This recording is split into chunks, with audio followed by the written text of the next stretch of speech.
project, you will need scissors, a ruler or some type of measuring tape to measure out your threads.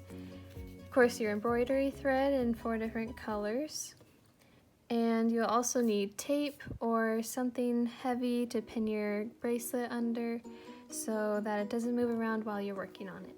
Your first step is to measure out your embroidery floss.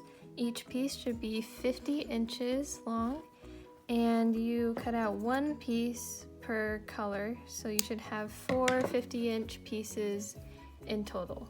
Have all 4 threads cut out like so. Simply fold it in half. Come over to this end at the halfway point and make a loop, pinching it down here with your thumb. Wrap it around your index finger to create a overhem knot, and put this loop underneath the thread wrapped around your finger, and pull that loop tight. Pull that knot tight, trying to keep the loop pretty small. You want that loop about that big. So now you should have 8 strings to work with here. They should each be about 25 inches long. Tape your bracelet down to the table or whatever surface you're working on, or use a clipboard or anything else to pin it down so that it doesn't move.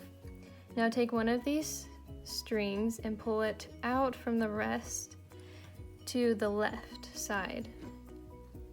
And now put that string across the group like this, making like a triangle or a 4 shape over the top of those strings. Then bring that string under the other group of strings and pull it up and through the loop. So under the group and up through the loop. Pull that knot, slide that knot up and pull it tight. And that is your first knot. Continue to make those knots until you would like to switch to the next color.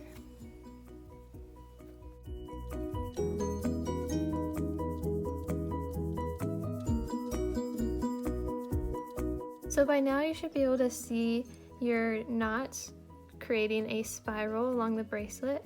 When the spiral starts to reach the end over here and starts to curl underneath the bracelet, simply take your working string over to the right and slip it underneath the bracelet, and that ensures that you have a smooth spiral, and then continue working your knots. Now when you've gone as far down as you'd like with your first color and you want to switch to another one, simply put your working string back into the group of other threads and pull out the next color that you'd like, and then continue working your knots just as you did before, but with the new color.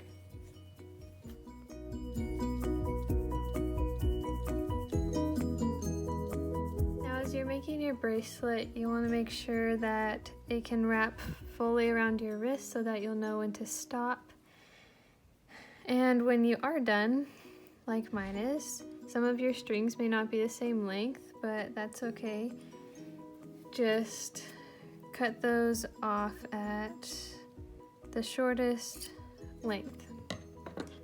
Now to end the bracelet, you'll want to put the end of your strings through the loop like this, which actually took me a while to do. It was kind of difficult, so that's why I skipped ahead of that.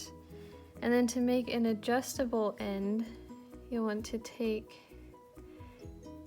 the end over the top like this to make a little hump or a little rainbow, and then put that end back through the loop, which can be a little difficult depending on how big the loop is.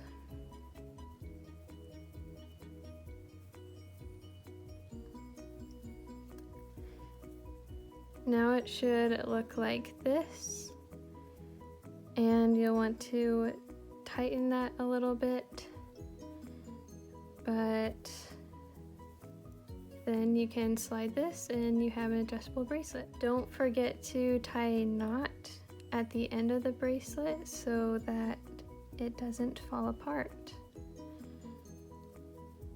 And do that by making a circle and putting that string back through that circle.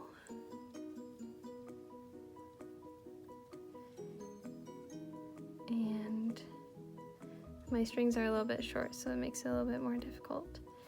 Now pull that tight, and there you go. There you have an adjustable Chinese staircase bracelet.